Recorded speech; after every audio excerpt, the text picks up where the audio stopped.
novembro de 2017, a Assembleia Legislativa do Rio de Janeiro aprovou uma lei obrigando todos os ônibus a ter um cobrador. A justificativa foi a proteção de um emprego que já deveria ter sido extinto, uma vez que passageiros podem dispor de cartões pré-pagos e os veículos de um leitor óptico.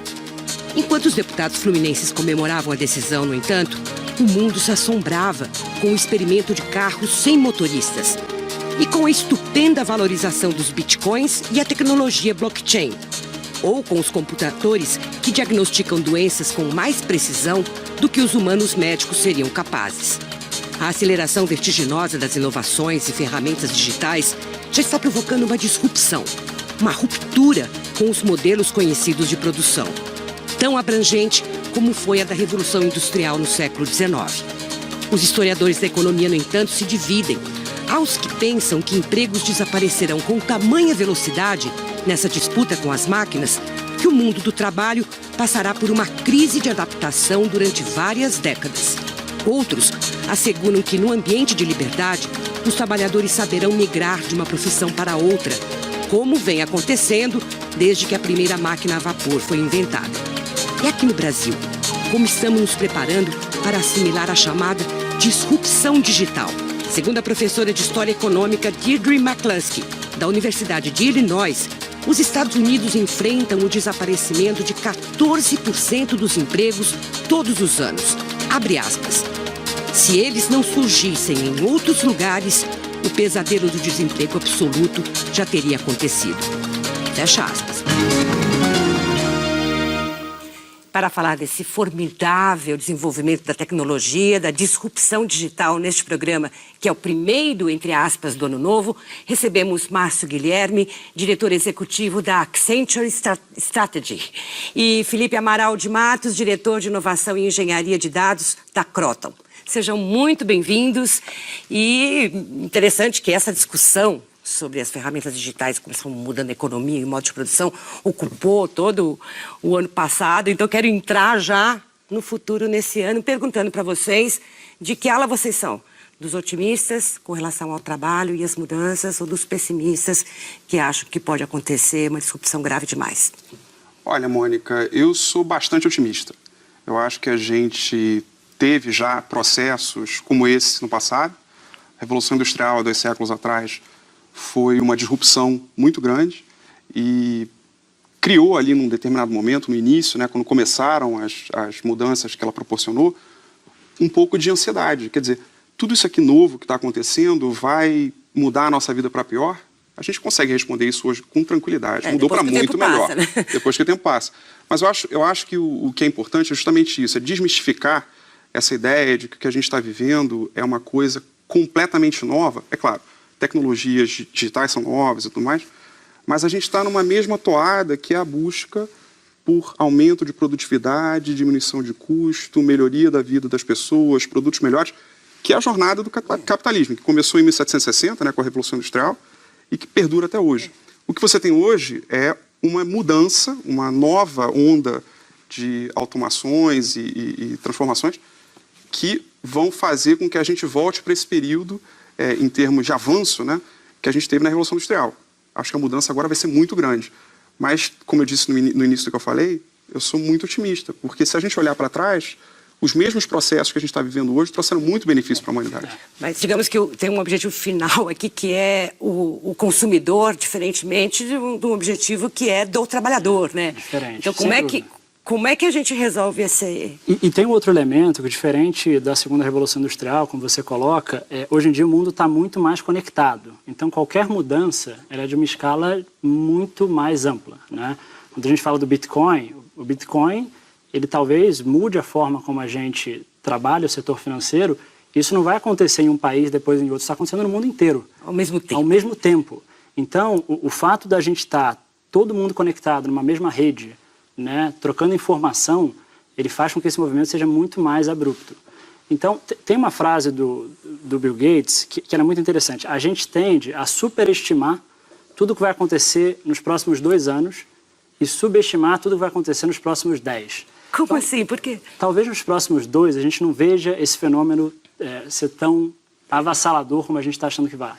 Mas talvez nos próximos 20 a gente tenha que começar a se preparar.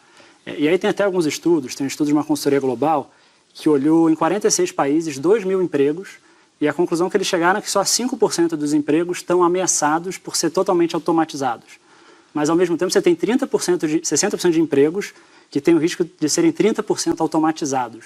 Ou seja, se advogado for um deles, você não vai mais precisar de 10 advogados, você vai precisar de 7, porque você vai automatizar parte. E a conclusão que eles chegam também é que isso vai demorar algumas décadas para ser entregue na sociedade, mas pode acontecer e vai acontecer com força. Então, por mais que talvez a sociedade vá achar novas formas de gerar emprego para os próprios seres humanos, a gente tem de começar a pensar que talvez essa forma seja diferente. E é importante que a sociedade, o governo, esteja muito inserido em tudo que está acontecendo e capaz de propor medidas que contrabalanceiem isso. A gente precisa, inclusive, compreender o processo, né? Eu me lembro quando os primeiros robôs chegaram aqui às linhas de montagem da indústria automobilística em São Paulo, foi muito crítico também. As pessoas diziam, nossa, claro, muitos metalúrgicos foram demitidos e tudo mais. E agora a gente não consegue mais enxergar exatamente qual setor é mais atingido. Eu te pergunto, Márcio, você trabalha com as empresas, como é que isso afeta lá dentro das empresas? Como é que é a corrida delas para se manter, né, no mercado e não perder também a corrida entre elas, né? Eu acho que o que as empresas têm feito hoje, acho que é como eu estava falando no início, né? Eu concordo com o Felipe que o que está acontecendo agora tem uma escala muito maior, muito mais rápida, né? O timing das mudanças hoje é muito rápido. Mas as empresas, elas estão olhando esse mundo novo, principalmente as empresas maiores, né, que estão estabelecidas, estão olhando esse mundo novo com um sentimento de ansiedade em alguns momentos, com base nessas histórias que a gente tem visto. A gente vê aí, por exemplo, a ascensão que o Netflix teve, rápida, que tirou do mercado a Blockbuster, que era incumbente ali, que distribuía filmes e tudo mais. Netflix ocupou esse espaço rapidamente. A gente tem diversos outros exemplos de... 100 mil empregos desapareceram nos Estados Unidos, é a conta que se faz, né? É a conta que se faz, mas surgiram em outros lugares. Por exemplo, a taxa de desemprego nos Estados Unidos hoje é uma das mais baixas da história, né? E você tem um processo de automação muito grande lá. Mas o que as empresas têm feito é olhar esse mundo novo em que as startups ou as empresas de tecnologia têm prosperado de forma muito repentina e têm procurado se integrar, primeiro, procurado estender o braço para essas empresas ou para esse mundo de inovação, para trazer um pouco disso para dentro de casa, tem procurado transformar seus processos internos para garantir que tecnologia e negócio sejam uma coisa só. Você não tem mais essa coisa de separar. Não, aqui é a área de tecnologia, aqui é a área de negócio. As empresas estão procurando juntar essas duas coisas para aproveitar essa velocidade que o Felipe falou, que está muito associada à velocidade da tecnologia. Então, eu quebraria o efeito que as empresas têm sofrido em dois. Eu acho que tem o primeiro, que é o que a gente chama de Big Bang Disruption, né? Essa disrupção avassaladora, que substitui todo o mercado explosiva, que é o que eu falei aqui que aconteceu com a Blockbuster. E você tem o que a gente chama de disrupção gradual, que são empresas que vão sendo atacadas, como se fossem atacadas por várias formiguinhas em diversos pedaços da sua cadeia de valor e vão perdendo pedacinhos da sua margem aos poucos, e aos poucos vão tendo margens erodidas, lucros erodidos, perdendo capacidade de investir em inovação para se sustentar. Quer dizer, você tem esses dois tipos de disrupção que as empresas estão enfrentando. Mas a gente tem pessoas para, digamos, esse é um excelente entrar ponto no mercado de trabalho com tanta exigência tecnológica e de inovação? Esse é um excelente ponto. E muitas das pessoas, talvez a sociedade esteja mudando também, para essas pessoas de altíssimo nível querendo impactar o mundo, elas embarcarem na própria jornada empreendedora delas. E aí tem um tema muito importante das grandes empresas, elas estão olhando com muito mais atenção os empreendedores, as novas empresas. Essas novas empresas, elas estão trazendo muito dessa mudança. Essas formiguinhas que o Márcio falou, que vão corroendo as empresas. Elas viram gigantes rápido hoje em dia. Você pega o Google, era uma startup há 20 anos atrás. O Facebook era uma startup há 12 anos atrás. São as maiores empresas de tecnologia do mundo. São as maiores empresas do mundo. São os novos bilionários do século XXI. E as escalas, as escalas são grandes. Você pensar assim, no Google que ele citou, em 1998, você tinha era um número muito grande, tinham 10 mil buscas no Google por dia. Hoje você tem 55 mil buscas por segundo. Tem 3,4 bilhões de pessoas conectadas com a internet. 46% da população mundial está ativa, conectada com a internet. Eu acho que o negócio que o Felipe falou que é importante, que é trazer a energia empreendedora para dentro das empresas, é que uma característica determinante dessa transformação que está acontecendo é justamente o uso de coisas que estão fora da empresa para gerar valor para a empresa. Então, você tem um analista, um estrategista chamado Tom Goodwin, que fez em 2015, ele publicou um artigo que todo mundo cita, que é bem interessante, que é o seguinte: uma das empresas mais admiradas de mídia do mundo é o Facebook.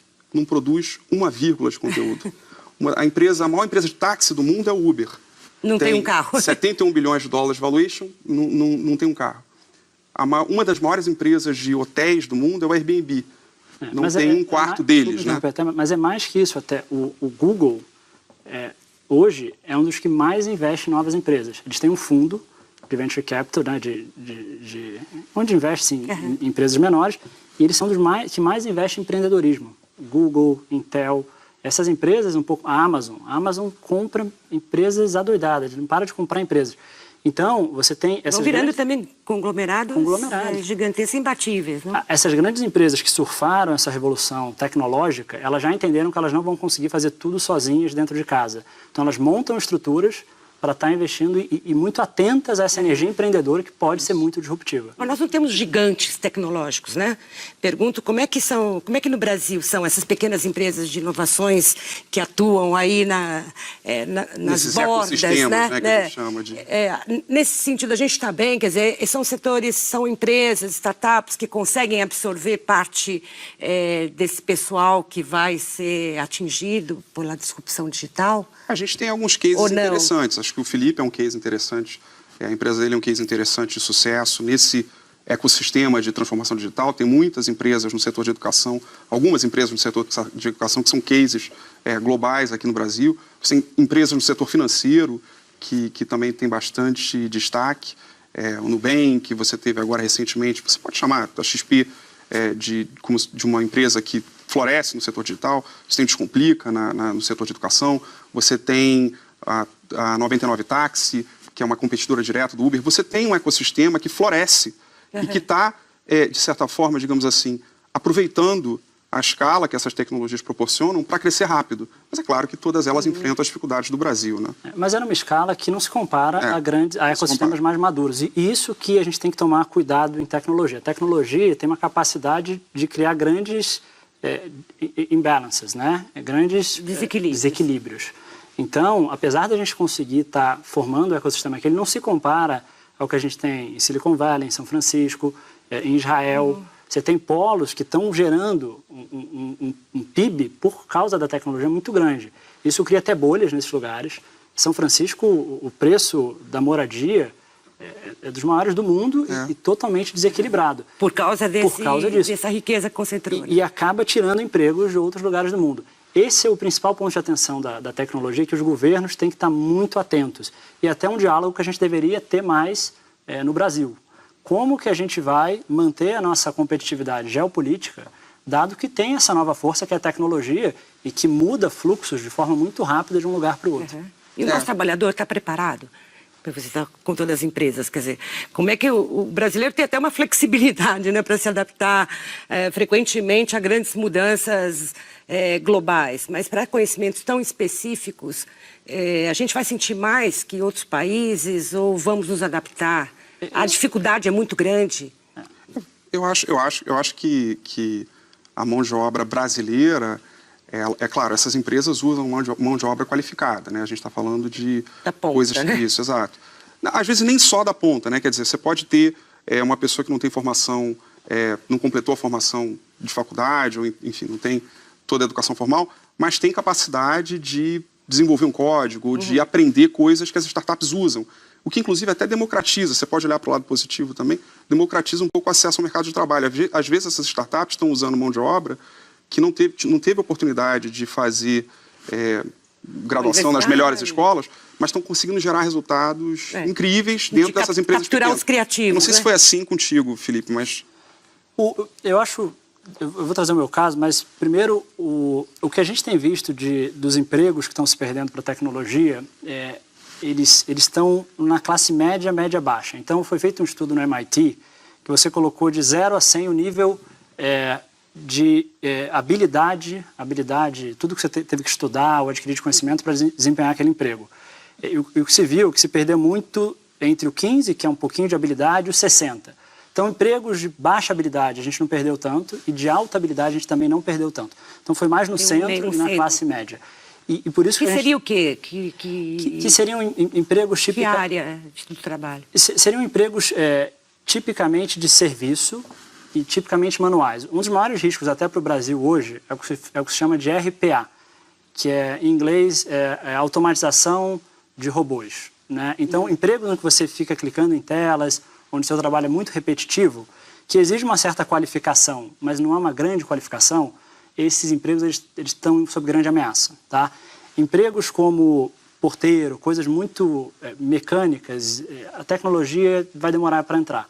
E quem está mais bem resguardado é quem teve um alto nível de instrução e até diploma. A gente vê que quem tem diploma tende a se proteger mais dessa mudança. Agora, respondendo a sua pergunta, eu acho que tem um elemento fundamental que são as novas competências do século XXI. E o nosso modelo educacional vai ter que treinar os nossos trabalhadores do futuro para isso. E isso é uma discussão que está acontecendo no mundo hoje. Tem uma entidade que chama P21, que é a Parceria pela Educação do Século XXI, é global, e eles estão mudando o framework educacional. Não basta mais você ter conhecimento, né, de matemática, física, esse é só um dos elementos. Tem elementos que você vai ter conhecimentos de tecnologia, esse vai ser importante também, conhecimentos de vida e profissionais, então você vai ter que, um dos conhecimentos de vida fundamentais é a mudança e flexibilidade. Você vai ter que aprender ao longo da sua vida inteira. E nós, nos nossos modelos educacionais, vamos ter que treinar os nossos futuros empregados, né, nossos futuros líderes a estarem aprendendo...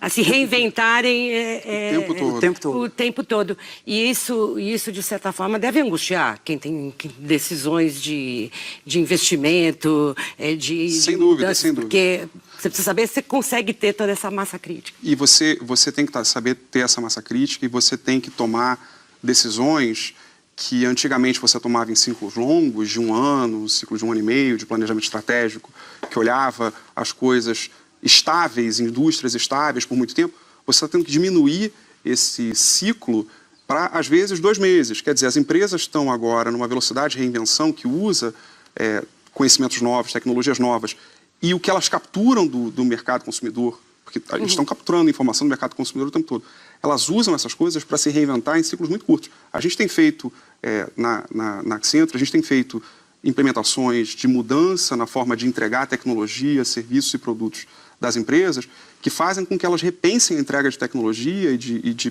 resultados a cada 2 meses. Puxa. Então, você tem essa dinâmica, exige um profissional novo, exige um profissional capaz de trabalhar olhando para o futuro sem pensar que o que ele fez no passado resolve. Aliás, só para colocar um ponto importante em relação... Você falou da classe média e tal, mas falando da liderança das empresas, que também tem que mudar a cabeça, também precisa estar antenada para esse mundo novo, a pior coisa que existe nesse momento é a fixação com o sucesso passado. Capacidade de execução. Nossa, olha como a gente chegou aqui bem. Isso é o maior risco para você dar o próximo passo. Você tem que mudar. O portal da mudança ali, né? Assim como os currículos também, talvez não exatamente. Os currículos dos líderes têm que mudar. Tanta coisa. Que áreas vão ser mais impactadas por isso que digamos... São as vedetes aí, inteligência artificial, machine learning no Brasil e mais rápido. Que setores a gente pode ver que em pouco tempo terão uma outra cara? Então, daqui a pouquinho. Opa. Podem tentar.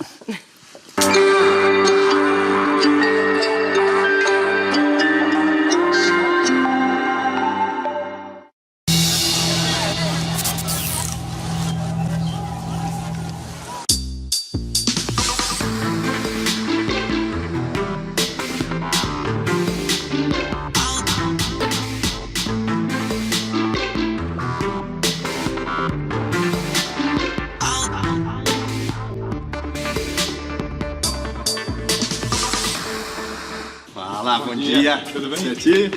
Chegando aqui para mais um dia de trabalho. A gente chega, já sabe a pauta.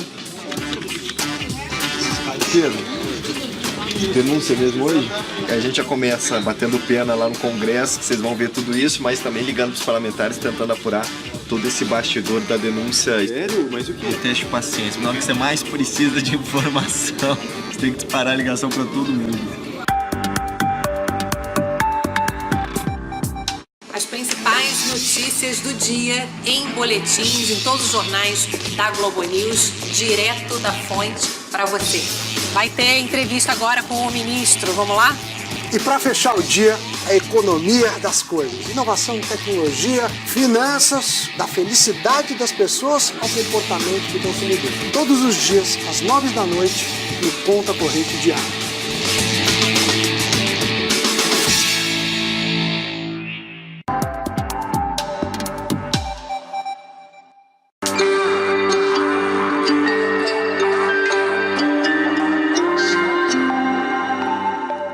Tantas novidades em tecnologia, inteligência artificial, machine learning, tantas coisas que já estão nas nossas vidas e que entraram sem mesmo pedir licença, sem avisar que iam fazer suas mudanças. Mas, a partir de agora, que setores vocês acham que vai ser mais impactado, ou seja, que vai ficar mais visível essa mudança toda da disrupção digital no Brasil, especialmente? Tem uma entidade que calcula qual é o risco de cada emprego ser automatizado nos próximos anos. E eles chegaram à conclusão que tem 2 empregos que eles são um pouco o cerne da classe média, tanto nos Estados Unidos, mas também no Brasil, e que a gente tem um risco grande como sociedade de automatizar eles. Um é motorista de caminhão, ele tem 79% de chance de ser automatizado e emprega uma massa enorme de classe média, e a gente vai ter que entender o que fazer com essas pessoas. E o outro é... Por causa da tecnologia de carros de carros autônomos, como a gente mostrou. Então, isso pode ser um problema grave. E o outro é cozinheiro de restaurante fast food. Então, McDonald's, esses restaurantes de cadeia, eles provavelmente vão automatizar. Um robozinho fará tudo. Um robozinho vai fazer tudo. Eu acho que o momento, tanto motorista de caminhão quanto cozinheiro e algumas outras funções... Tem uma frase do Michel Polanyi, Michael Polanyi, que é um pensador húngaro, que criou a ideia do conhecimento tácito, né? A gente sabe mais do que a gente consegue ensinar. Então, a tecnologia até aqui era ensinada pelos programadores. Você define o que a máquina tem que fazer. A mudança que está acontecendo hoje é que as máquinas estão aprendendo, estão sendo capazes de aprender. Você não consegue ensinar para uma máquina, por meio de código, como ela reconhece um rosto. A máquina tem que aprender a reconhecer um rosto, né? Então, mesma coisa, para dirigir um carro, a máquina tem que aprender a dirigir um carro. Esse tipo de mudança faz com que os empregos que vão ser automatizados vão ser empregos que têm cognição. Essa é a, digamos, nova revolução industrial, onde você efetivamente tem uma ruptura com os modelos passados. Então, coisas simples como cozinha, direção de carro, você tem empregos dentro de empresas, dentro das áreas jurídicas, dentro da área de contabilidade, você tem... Medicina diagnóstica, eu acho que é uma das... E o ganho é muito grande, né? Você tem hoje computadores com capacidade de diagnosticar câncer por meio de inteligência artificial com muito mais precisão do que no passado. E a gente usa isso tudo no nosso dia a dia. Quando a gente digita no Google uma frase e pede para o Google traduzir, o Google está aplicando inteligência naquilo. Então, isso vai ser disseminado. E eu acho que, para colocar de forma bem objetiva, eu acho que a gente tem que desmistificar essa ideia de que a inteligência artificial é um negócio explosivo, né? O que a gente está falando aqui é de coisas simples, baratas, que vão estar disponíveis industrialmente, aplicadas a problemas específicos que a gente resolve no seu dia a dia. É claro, vai ter desemprego, mas eu acho que a criação de empregos, como aconteceu na Revolução Industrial passada, é maior do que a perda. O saldo é muito grande. Pode ser mais rápida, né, essa adaptação. De toda forma, pelo que vocês falam, o futuro já começou, né? Já está aqui agora. Então, preparemos para enfrentar 2018. Vai ser um ano tão emocionante no Brasil, com essas novidades e todas as que estão preparadas aí pela história para nós. Eu desejo a vocês um ótimo ano. Obrigado. 2018 animado e produtivo. Você também. Para você também. Eu desejo um ótimo 2018. Você que acompanhou o Entre Aspas até aqui. Espero a sua companhia ao longo do ano novo. A gente volta na próxima terça-feira. Até lá.